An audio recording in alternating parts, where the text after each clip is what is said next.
welcome back to the podcast, ladies and gentlemen. I am your host, Jay Vaz, and you're watching the Jay Vaz Show, music and entertainment at its finest. We got a special guest with us today, live and direct from an undisclosed location in Mexico.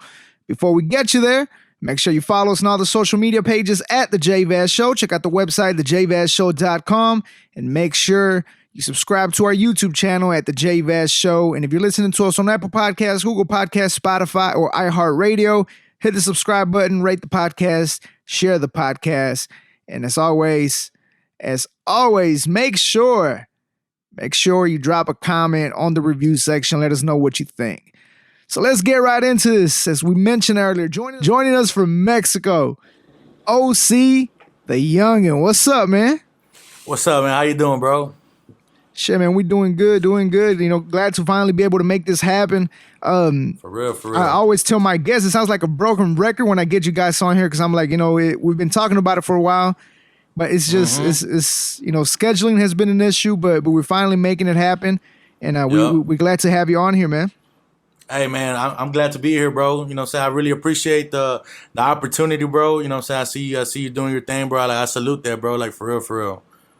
I appreciate that, man. Appreciate that. We've been grinding, trying to make time for everybody, and sometimes it gets a little crazy. But shit, let's get right into this, man. Man, let's do it, bro. I'm ready. You know what I'm saying? I'm ready. So first of all, if you're watching, you might see the setup looks a little bit different than the one we usually run. We're literally doing this, you know, from Mexico. So you know, shout outs to your whole crew that you got over there, your studio crew and your cameraman. For making this happen for us. Oh yeah, for sure. And well, shit, let's get into this, OC.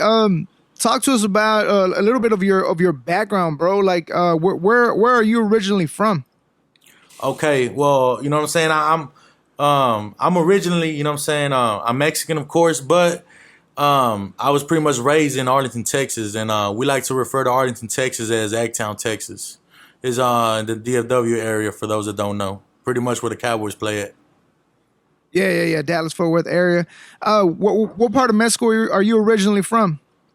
I'm from Villahermosa, bro. It's in the state of Tabasco, and it's mostly known for, like, I guess, like, tourism, since it's on the coast. Like, if you're like heading towards like Cancun, you know what I'm saying, like shit like that, and it's known for tourism and for oil, pretty much. This is where all the oil comes from. You're deep in Mexico. Oh yeah, man. I'm away from all the bullshit, bro. Yeah, when I first read Villahermosa or Villahermosa, I thought it meant Villahermoso. I was like, oh shit, he from Tamaulipas or something. Nah. So shit, man. All right, well let's get into knowing you as an artist, man. How exactly did you get into hip hop, man? Man, I ain't even gonna lie to you, bro. Like, you know what I'm saying? Like, I've always been a good writer. You know what I'm saying? Like, I've always been a good writer. So, like, I first, like, my first songs that I wrote, like, I didn't even, like, intend on recording them. You know what I'm saying? Like, it was more just, like, just writing them down. Like, I never had the intention of, like, going out there to record them or anything. But, like, pretty much one day, like, I would say around, 2008, bro, like, I had a, you know them little headsets they wear, like, at the call centers and shit like that? Yeah. With the Xbox ones? Yeah. Yeah, like the gamer ones with the little mic that sticks out, bro. So I pretty much got me one of them with a little old, $20 I had, and I recorded, I would say, my first, I don't know, maybe like 5 songs with that, bro, starting as of 2008, just, you know, just as a hobby at first, really, you know what I'm saying? Yeah. So yeah, whenever you recorded back in 2008, at what point did you decide to take it, you know, to the next level, take it more serious? Yeah. Well, I mean, right now, I'm only 26 years old. So like 28, I'm tripping. Like 2008, I don't know, bro. Like I don't know how old I was. I was young, I can tell you that. So I didn't really know how serious I wanted to take it. It's just something I never really thought about, you know. But as time went by, like, like my writing skills started developing into freestyling skills. So that's really when I first got started. It wasn't really much my writing because I had already been writing. I just didn't record until like 2008, going towards like 2009. You know what I mean? So then I started developing my freestyle skills, and that's really what caught people's attention the most. Because they're like, I was really like the only Mexican dude like out there freestyling. You know what I'm saying? Like with the black folks and shit. You know, like. So that's really how people got, you know what I'm saying, like attracted towards me music wise. You know, they'll be like, damn, like he out there freestyling and shit. And at first it was kind of weird, you know what I mean? Yeah. So I was looking into your background, your musical background, and Yeah. it says you started a label, DSC Records. Can you talk to us about how that came about, and you know, was there any other members in that group, or Yeah. what was going on with that label? Oh man, see now you going way back with that one, bro. Shit, man. Pretty much, I'm gonna tell you how the scene was, bro. I'm gonna paint you a picture real quick, right? So back then, like for you know, for those of like my generation, like around my age, they'll probably remember it was like a little era where like cadets were getting real popular. And we're like, what is a cadet? That's pretty much like the little dance crews that used to go to like quinceañeras and like sweet 16s, and they'll do like their little like choreography. You know what I mean?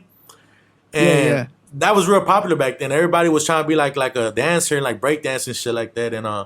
And pretty much what we did was we got together. It was it was more members. It was, I would say, at our highest point, we're about 10 deep. But the original members, it was like around 4 of us. You know what I mean? But yeah, that's pretty much what it started. Dirty South Connection, like that's what it stands for, DSC. And the reason for the name is I was always a big fan of the West Side Connection with Ice Cube and them. You know what I mean? So Oh, okay. So I see. Yeah, because when I first saw DSC, I didn't really know what it stood. You know what was it standing for. But now that you explained it, okay, I see that. Yeah, and then, so I was like really like big like West Coast influence, you know, in that aspect. Like I love all types of rap, but Ice Cube has just always been one of my favorite rappers. Okay, that makes sense. That makes sense. So Yeah, you know, yeah. so you said it was about 10 of y'all.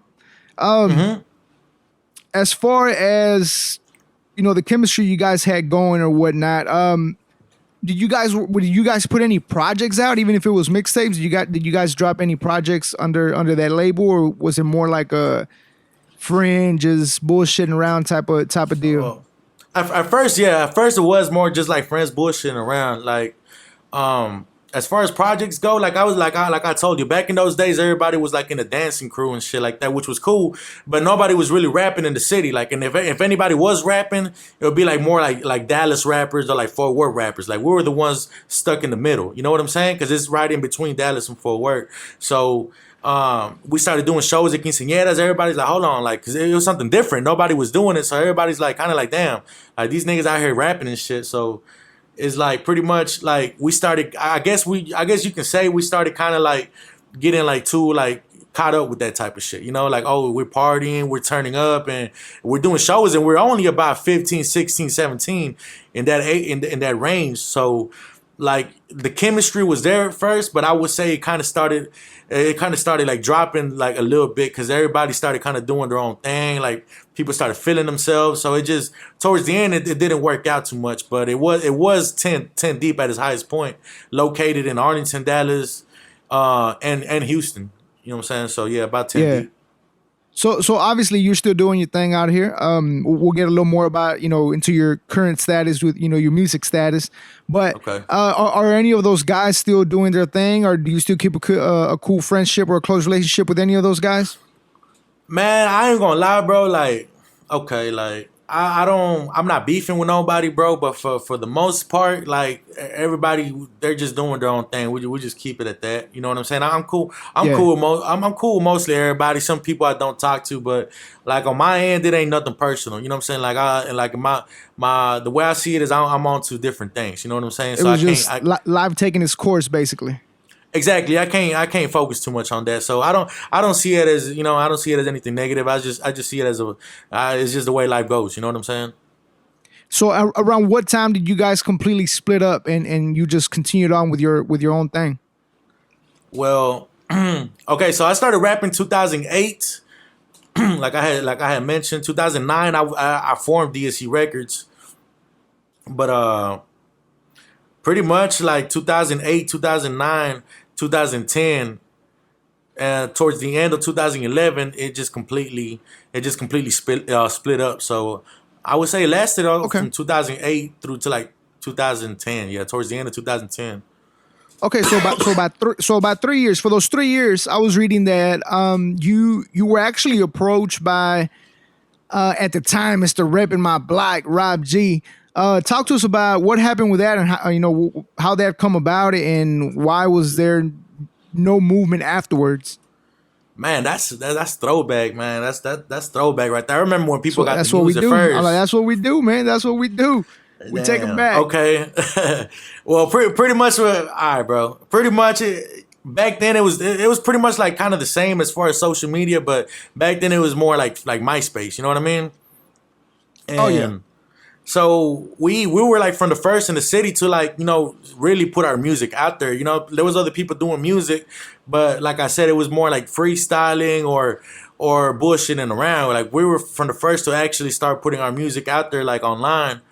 And I don't even remember how it started, bro. Like we just like started chopping it up on MySpace, bro. And he threw me his email address. He's like, hey, send me some shit, to keep it short.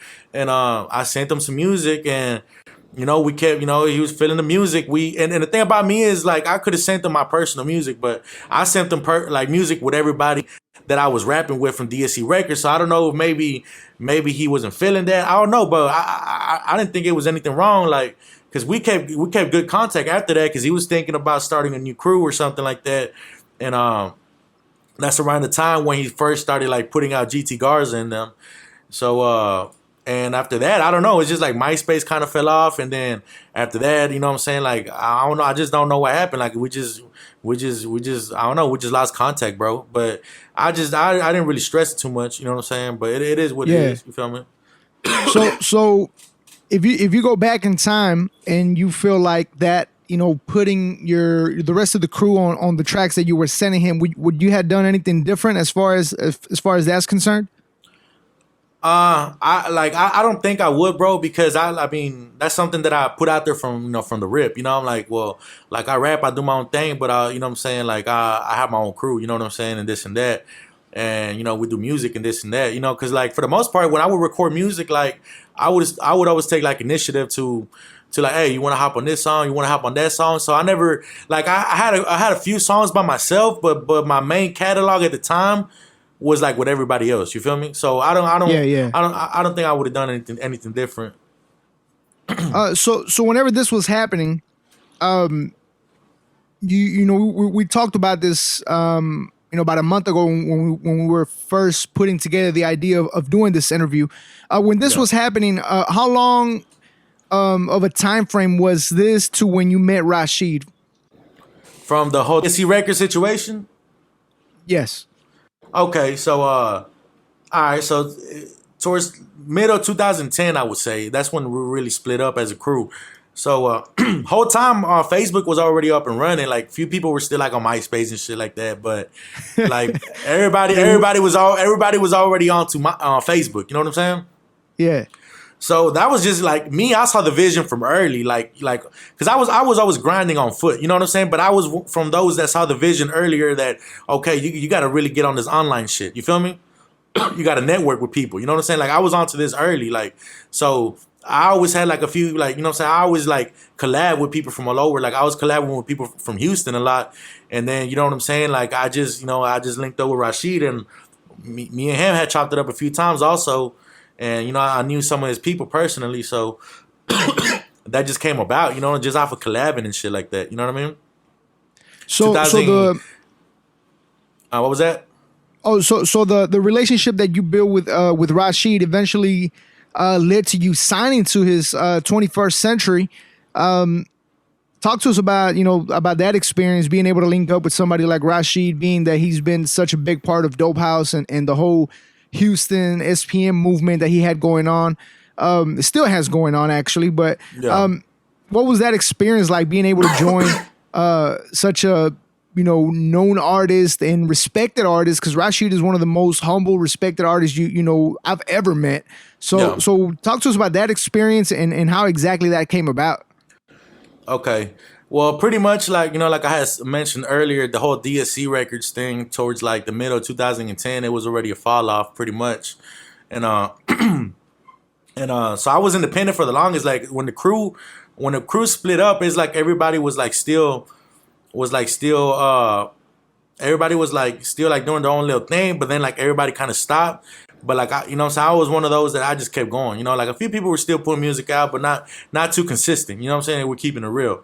Like, but I was just one of those that I just kept going. I kept collabing with people. I kept networking. I was still doing little shows here and there. So it eventually like I remember a situation happened. I'm not gonna mention the artist, but because it's some old stuff. But there was a situation with an artist, and there was a whole situation where like people were like buying fake like SPM like hooks and shit that and or Okay, shit that. I remember that. I remember that. Yeah. Yeah, that actually happened a few times. Like it had actually happened before. The last time it happened was a big scandal. But when this happened, it was barely like coming out, but like a lot of people didn't really know. So it was like there was this artist, you know what I'm saying, and like he was pretty much like flexing and stuff, and pretty much I forgot what I said. Rashid had said something. It was like a situation involving Rashid, and like so it's like pretty much it's like he was fucking with my music, and then we chopped it up about that, and then I mean I just really forgot how it happened, but he pretty much welcomed me into joining 21st Century. So that's really how that came about. You know what I'm saying? Because he fucks with people in the DFW like hard. He be out there a lot. So Yeah. It's funny because I just hit him up. He just got back to Houston from Dallas, and I just yeah, chopped it up with him about bringing him on to do an interview as well. yeah. So let's talk about as far as the way things were handled back then. Well, let me ask you this: in the what was it like 4 years ago? Were you still involved with 21st Century when this last little deal of SPM versus being sold? Were you still around Okay. 21st Century when that happened? Okay, when that first happened, that's when I first like joined 21st Century, which was I would say actually around this time, bro. Well, not this time. Not never mind. I'm tripping. Around September, I would say around September 2011. That's when I first got with 21st Century. I stopped being a member of 21st Century. I would say around 2000s, like towards the anywhere from the middle or towards the end of 2017. We were talking about was it a social media stunt as far as the way they handled the situation of SPM's versus and hooks being sold. Yeah. Well, at that time, like, you know what I'm saying, it wasn't a big of a scandal as it was the second time it happened, because the second time it happened, actual people from Dope House were involved, were like as far as speaking out. But the first time it happened, it was actually in Fort Worth, Texas. The first time that it happened before the scandal, so it wasn't like a lot of people knew, but like people from the area, like Fort Worth, Arlington, Dallas, like people kind of noticed a little bit. It's like a lot of these random artists were like coming out with collabs with SPM, and it's like, whoa, hold on, like where's all? How is this happening? Yeah, Yeah. exactly. So yeah, I feel like I don't know what kind of stunt it was, but there was a lot of people doing a lot of like finessing and whatnot. You feel me? And artists, a lot of artists getting finessed like to where like they thought they're getting the real deal. You know what I'm saying? Yeah. See, and I remember that when a lot of people were basically having the same verse and they were playing for an exclusive, and it was just different beats, and it's like fuck, man. But yeah, that's neither here or there. So let's talk about as far as being involved with Dope House, the second generation Dope House that they had going on. How what were you involved with any? Did you have any relationship with any other Dope House artists besides Rashid? Well, when I was in 21st Century, yeah, bro. Like I ain't gonna lie, like I knew a lot of people already, from that would be like around the circle and stuff. But I started like meeting more people as as I started doing shows outside of the DFW area. I started doing a lot of shows in Houston, San Antonio. So I got to meet people like Low G. You know what I'm saying? I met Low G. I got to meet people like Juan Gotti. I got to meet people. I met Lucky a few times. But I would say, for the most part, yeah, Bash. I met Bash. Graham. But Bash is one of the people I still chop it up with. Um, Gotti, I talked to him the other day, like, you know what I'm saying? But like like I said, bro, like I just be on to different things now, you know what I'm saying? So ever since I left 21st Century, it's just kind of like, I try to focus on, okay, well, let's work on a new chapter of this, you know? So whenever you left 21st Century, and I know this is something that you don't want to talk about, and we don't have to get into it in detail, but is this the time when you had to relocate to Mexico, or was it years after, or what exactly happened between that gap? From leaving 21st Century? Correct.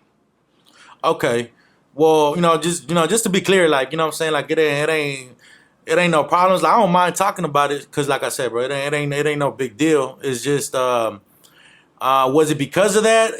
I would say not. It's just between that gap is just, I had I was just somewhere ducked off on the beach. You know what I'm saying? Just like thinking a lot of shit over. You know what I'm saying? It's just like, okay, well, this and that ain't right. You feel me? I just noticed a few things weren't right, so I just decided, for myself, it's like, it's better, I do my own thing independently, and it had been a few years, like I said, I had been a member of 21st Century since late 2011, so for me to make that decision in 2017, it was a big choice for me, Yeah. So whenever you left, did you stop making any music? And the reason I ask this is because, again, I know you're in Mexico right now, and we'll get into more detail as far as the music you're working out there. But did you stop doing any music like right away, or was this something that you had to take a long break trying to figure things out there in Mexico? Oh nah, hell nah, bro. Nah, I ain't took no breaks, bro. You know what I'm saying? And the whole time my relocating process, like, I ain't gonna lie, bro. You know what I'm saying? I left for a few months. I was away for a few months. But me, I'm ready for anything, bro. Like, I got music. I got a lot of music backed up. I have a lot of music that's not even out. Like, I have a lot of crazy shit that is not out. So as soon as I relocated, you know what I'm saying? Like, I already had a mixtape ready to drop. So my first mixtape, as soon as I came over here, my first mixtape, it was ready to go. So I'm talking about I dropped it real quick. So that dropped, and that was doing pretty good. And then towards, like, right before I left 21st Century, I dropped another mixtape. And then after that, independently, I dropped 2 more mixtapes, which were collab mixtapes. Yeah. Okay. All right. So let me ask you this. As far as, since we're getting more into your music now, how would you describe your style? It's to me, it's like an aggressive style, but in your eyes and your ears, how would you describe the style of the music that you put out? Man, you know what? That's crazy. A lot of people have told me that it's a little aggressive, and when people hear my music, they're like, "Hold on, that don't sound like you." I'm like, "What do you mean?" It's like when you talk, your voice is a little deeper, but when you rap, it's like a little, like the tone is a little higher, because I guess I raised my voice a little bit. So, but I would say it's a little aggressive. You know what I'm saying? Like I'm not the artist. I don't be rapping like I'm reading my lyrics. Like, I actually like to spit the lyrics. You know what I'm saying? Like I be feeling my shit, because when you saying some shit that you feeling that is real, like that shit you just be going off. You know what I mean? Yeah. So okay. So let's talk about the difference in culture. So you're currently in Mexico, like we said. What is the main difference in hip hop culture in Mexico compared to what you had going on out here in Texas? Well, you know what, man? Like, I hadn't been here for that long of a period of time as I am right now. So I really had to, really, like, study this shit, peep the game. You know what I'm saying? Because I had to peep game, because, like, when you back home, they paint it to you like as a stereotype, like, oh, ain't nothing out there, But people don't realize all the big labels, they have their offices like here, just like they do back home. Like, there's a lot of, especially right now, man, like, if you go look at the numbers on Spotify, Apple Music, whatever you want to look at, like, the highest streaming numbers of, like, for the artists, they're mainly from Hispanic artists. You know what I'm saying? You look at the Spanish trap, you look at this and that, and I always thought, like, oh, they probably do, like, some different shit, But I got here, and you got people doing, like, modern day, like, trap music just like you would back home. So there is a little difference. Like, there's a lot of scene. There's a lot of, like, groups that they still do battle rap. They still like to like stick to the lyrics and to the bars and like all that type of shit. But you got other new shit over here too. And I've gotten the chance to work with a lot of dope producers out here for my future projects, bro. So I would say there is a slight difference in the culture, like music wise, but as far as staying up to date, they're not falling behind, bro. There's a lot of talent out here. So and now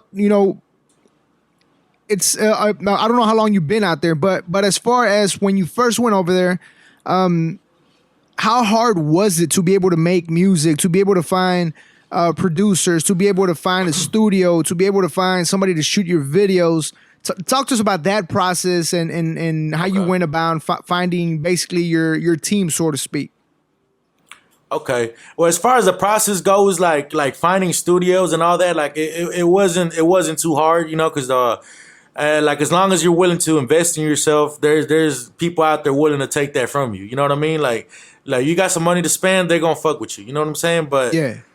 But with me, it was more of like not really like the trusting part of the whole process, like trusting people. It was more of like I was already kind of used to like doing stuff on my own. Because when I was back home, like for the most part, like I was recording myself if I wasn't at the studio. You know what I'm saying? Like I never let me not being in the studio be a part of the issue. So and I've always had like a lot of dope like engineers that know how to mix and master. So as soon as I got here, it's like, okay, well, I have my microphone, I have my laptop.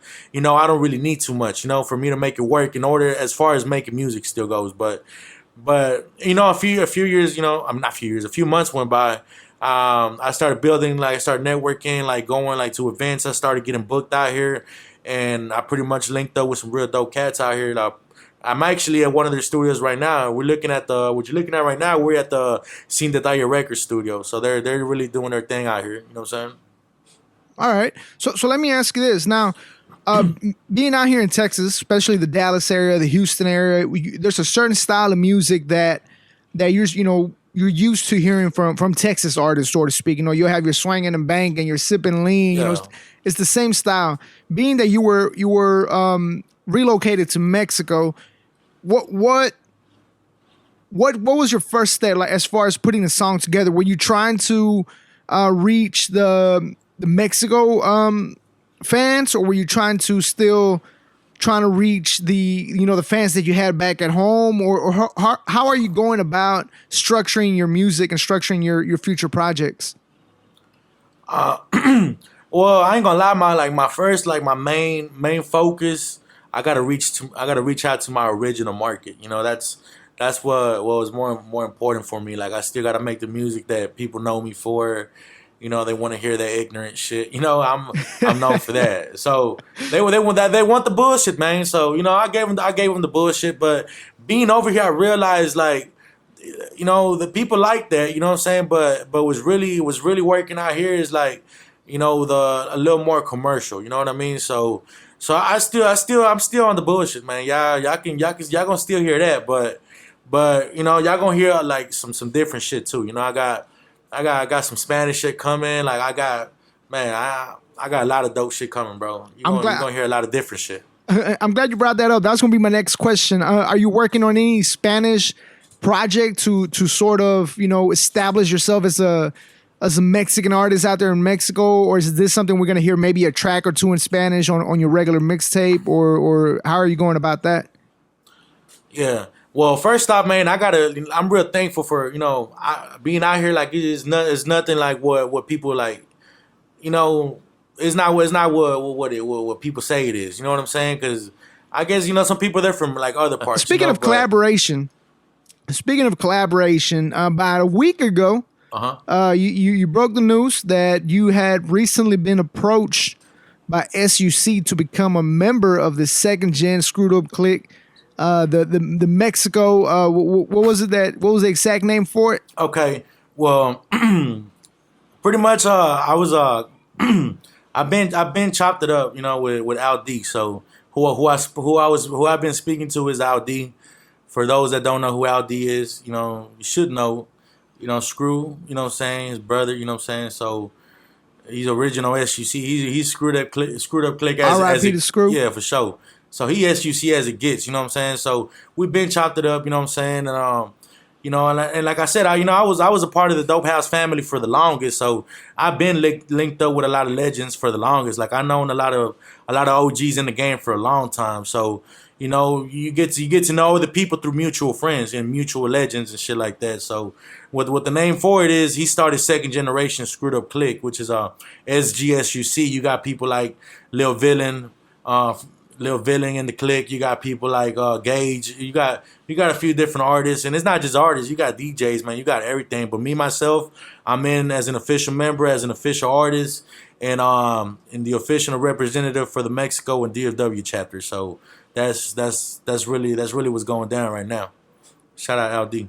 Talk to us about the feeling to be able to be part of something like this. You know, being from Texas, Screwed Up Click, it's legendary. You know what I mean? It's iconic. So to be able to be approached, to be a part of the second generation, Yeah. you know, what was going through your head whenever you got approached by, you know, to be able to be a part of it, and just the feeling in general to be part of something like this? Man, it was a great feeling, bro. Like I'm not gonna lie, bro. Like when I first got with 21st Century of the Dope House branch through Rashid, like I was young, you know what I'm saying? Like, I was real young, and for me that was you know, like it was crazy to me, but you know, being able to chop it up with Al D and just getting that green light, you know, getting that, hey, welcome to the clique, like that was just on a whole different level. Like not to knock down the Dope House. The Dope House is still one of the biggest groups, like they're legends in the game, you feel me?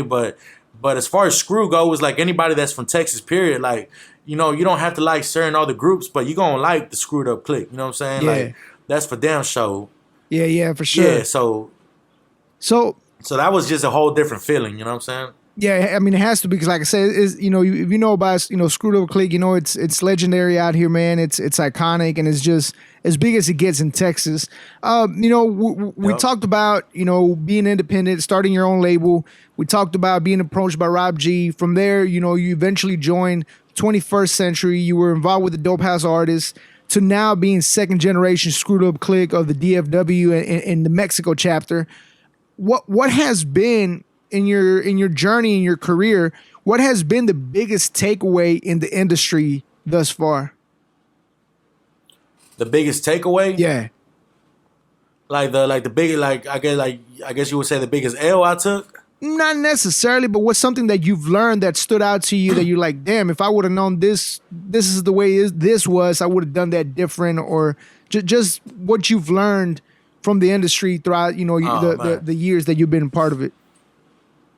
Man, something like that, it would be, man, like just something I learned, just, you know, and this would also be a message to everybody that's trying to do their thing, man. Like, you gotta have your paperwork right, man. If your paperwork ain't right, and you an artist with potential, you an artist that takes initiative, like you an artist that's really out here putting in the work, you know what I'm saying? Like, I would say that's probably one of the biggest things I learned that I didn't do myself, but like, you know, you learn from your mistakes, but that's probably something I learned. Like, you gotta have your paperwork right. You gotta know what you're getting yourself into, and you also gotta know that it ain't something that's gonna be easy. You know what I mean? Yeah, for sure. Yeah, because a lot of artists get screwed over paperwork, but at the end of the day, you know, it's really their fault for not being aware of having, you know, their paperwork right, basically. Oh, for sure. So, you know, let's talk about your recent projects. You recently dropped a video. You dropped your single here recently. Talk to us about that. Okay, so pretty much what I just dropped right now was I've been announcing my mixtape KOTA, King of the Ag, you know, Ag for Agtown. I've been announced it, but I had momentum, so I felt like I got too ahead of myself. I had good momentum. I had went viral off of like 2 posts and shit, and I got some momentum. People were like, you know, they were behind my ear telling me, hey, you should go ahead and announce it now, you know, because this and that. I'm like, so I announced it. It wasn't ready, so that, you know, it didn't drop, but it was still something I was working on the whole time, though. So what I recently dropped was KOTA Flow, King of the Ag Flow on YouTube, and it's pretty much the first track on my mixtape that's coming up. What I got coming up right now is KOTA 2020, King of the Ag 2020, and what I dropped was the intro for the mixtape. Oh, okay. So what kind of feedback are you getting on that video, on that single itself? Man, hey, with that one, it was a flow, so it wasn't much of a single. it was more like a 2 minute and like 30-second flow that I just decided to spit, and just back on my hood shit, back on my on my ignorant shit. So I went ahead and dropped it, and like everybody, everybody like that likes that shit, like that street shit, they was feeling it. I dropped down a few, I dropped a nice little amount on Google Ads. They started hating on my shit. They weren't trying to promote it on Google Ads, but it is what it is. The hood was feeling it, so that's really who it was for. You feel me? Yeah, for sure. So now that you dropped the intro, talk to us about what you got planned. Is there do you have an exact date for your upcoming project or for the next single, or what should we expect in the upcoming months? Okay. Well, the project itself is dropping before summertime. I guarantee you it's gonna be ready for the summer. So what I'm doing right now is I already introduced. I introduced that the tape is dropping, KOTA 2020. I got the cover that I'm about to release. It's already finished. Shout out to my boy Tags out in the 361. He did the cover for me. So, but as far as the tape, before summertime, what I got dropping next is I'm dropping a single. And I'm dropping a video for it too, so that's coming real soon. What is the name of the project? Oh no, you said it was the. What was the name of the project you said? Okay, then the name of the project I got coming is KOTA 2020. KOTA, King of the Ag. King of the Ag. There you go. Hey. As far as Yes, as far as the single that you're planning to drop here pretty soon, what's the name of that single? Okay, so what I got coming out next, as far as the single goes, I got my single For Real. It's with me featuring my boy, that boy X, former member of Hater Proof Records. We got the video already finished. It's already in the works. It should be done, I would say, within this week. So for those watching, it should probably be out by now, or it's about to come out. So y'all can be looking out for that. For Real. Yeah. OC the Youngin featuring that boy. By the time it comes out, it's either already out. You can stream it on all streaming services. You can check out the video on YouTube. Speaking of streaming services, if anybody's new to your music, where can they find your music, and what should they type to be able to find you your music page? Okay, well, due to like label situations, how I had mentioned some of my label situations earlier from my earlier work, you're not gonna be able to find any of that on streaming services like iTunes or Spotify. But you can find most of my music right now on either on Audio Mac or on YouTube, because I'm not planning on making any money off of that music due to, like I said, label situations. So, but my new shit that I got coming out, y'all can find it anywhere: iTunes, Apple Music, Tidal, all that. So my next project, y'all can expect that on all streaming services. For sure. Now, where can people find your social media pages? Okay. Well, if you're trying to find me on Facebook, O.C the Youngin, OC the Youngin. You can find me on Instagram, OC the Youngin 817. That's pretty much what I'm just using right now. I'm using Instagram and I'm using Facebook. That's really about it. That's what it is already. Well, shit, once again, if you're listening to us, if you're watching us on YouTube right now, if you're watching us on H-Town TV, KOTA 2020, King of the Ag drops here pretty soon. And again, if you're watching, it's probably already out, so make sure you stream that. Make sure you stream that on YouTube or on all the other streaming services as well. And once again, we appreciate your time, bro. We really do. Again, my apologies for not being able to make this happen any sooner. But it's all good, bro. We finally made it happen. We appreciate your time, and shit, keep grinding, bro. We've been following you, so we'll continue to do so, and we'll push whatever projects you push our way, and we'll promote them like we do everybody else, man. Once again, OC the Youngin, all the way from Mexico, King of the Ag, KOTA 2020 drops this month. KOTA 2020 on the way, baby. OC the Youngin, second generation, screwed up click. KOTA 2020 completely remastered, completely re-updated, completely brand new. It's been announced, but it's a brand new project, man. I got Quan Gotti on the motherfucking mixtape. I got Lil Cass out of Fort Worth on the mixtape. I got Isaiah King out of Dallas. I got Low G out of Dallas on the mixtape. I got my boy Ace. I got my boy Lil A on the mixtape. Let's see who else I got on there, man. I got that boy Brown on the mixtape. That boy Casper X. Capo on the mixtape. I got that boy X on the mixtape. I actually got like 3 songs with X on the mixtape, so y'all gonna hear some new shit that ain't even out yet. But yeah, man, KOTA 2020, man. Hey, shout out to the J Vaz show, man. Doing it real big out here, man. H-Town, Texas, Town, Texas, live to the motherland. You feel me? Already, man. We appreciate that, bro. Already, bro. Appreciate you. All right, so we were talking about some, you working with Rob G, working with, trying to work with Rob G. That didn't go through. You were actually able to be part of 21st Century, working with these dope house artists. What are some of the artists that you've had the opportunity to collab with or to just work with? Whether it's in Texas or any other artists that you've been able to work with. Okay, well, pretty much. Being in the dope house, I've done collabs with. I've collaborated with Rashid. I have a lot of collabs with Rashid. I've collabed with. I got the collab with Juan Gotti. I have music with Lucky Luciano and Tomcat from Steak and Shrimp. Let's see. I have music with Low G from Dallas. I have music with Isaiah King on the way. I have music with Lil Cass from Fort Worth. My Mixtape Aggravated, I had a collab with my boy Jason Jones from Shut 'Em Down and AK from Do or Die out of Chicago. So that was a real big opportunity for me. And I've done shows with everybody, bro. Trey the Truth. We've done events with Kevin Gates, Ray Shrimmer. We've done shit with K Camp, shows with Big Tug, Mike Jones. I've got to share stages with a lot of big artists. So yeah, man. But as far as my catalog goes, bro, my catalog is crazy, man. I got a lot of collabs out there. So let me ask you this. Earlier you did mention you were planning on doing a project with El Metra. Are you currently working with any other artists out there in Mexico? Are you planning to do any shows to establish your name as an artist out there as well, or is this something that you're heavily pushing your name out here in the States and kind of keeping it low key out there? Well, pretty much like besides the artists that I work with, like most of the artists that I mentioned, even after I went independent, I still had a lot of respect with my peers, that people I work with and collab with.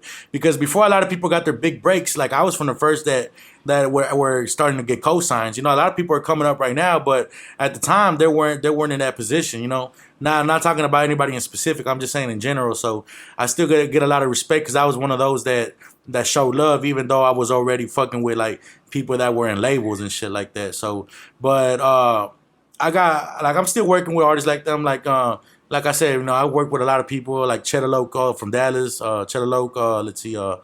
I work with Jay though. He goes by Authentic now. Like I work with a lot of people, but now I'm trying to reach the new market because a lot of people out here showing me love, bro. So I have a Spanish and English project dropping with El Metra. I got another probably 2 videos in Spanish dropping. And I just did a show a few months ago. It was a state fair over here, the biggest event of the year. They had Pedro Capó come through. He was from what's the name of that song? From Calma. Calma with Farruko. So it was like I don't know how many, like over 1,000 people in there, bro. It was like that was probably my biggest show up to date, and I haven't had the opportunities that I've had in my career until I came over here. You know what I'm saying? Which was the craziest thing for me. Like I thought, like damn, I'm gonna come over here, I'm gonna lose out on opportunities I had back home, but really over here, like I don't want to get too much into details, man. But they're throwing your boy some offers out here, man, for real. But as far as labels go, I'm still independent. Just to keep it clear, second generation Screwed Up Click is just what the name says, second generation Screwed Up Click. As far as label situations go, I'm still independent, but I'm real loyal to the click because I ain't got nothing but respect for Al D and for the whole Screw movement. You know what I'm saying? Yeah, for sure.